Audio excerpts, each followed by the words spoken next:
This is part 2 of our series, the Benin Bronzes. Do watch the previous parts for the full story.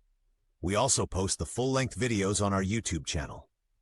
The Kingdom of Benin was a center of immense power and sophistication, but its most profound achievement was not its great walls or its powerful army.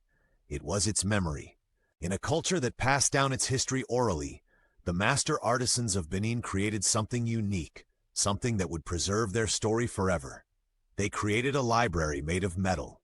The Benin Bronzes were not just beautiful objects to be admired.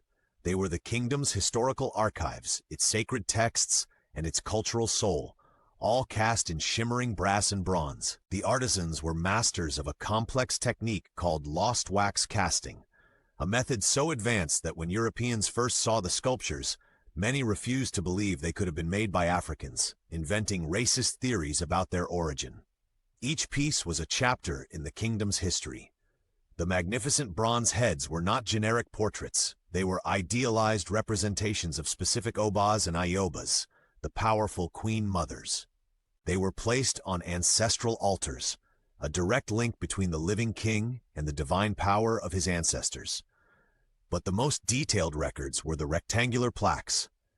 Hundreds of these plaques lined the wooden pillars of the Oba's Grand Palace, arranged in a specific order.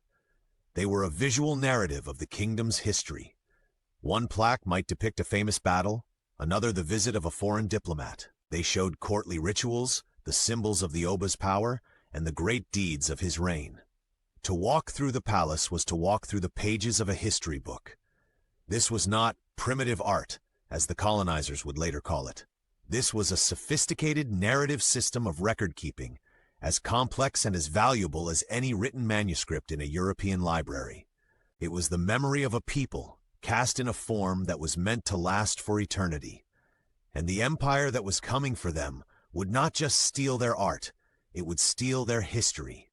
To learn about the arrival of the British and the clash of empires that would lead to the destruction of this magnificent library, follow for part 3, and subscribe to History and Beyond.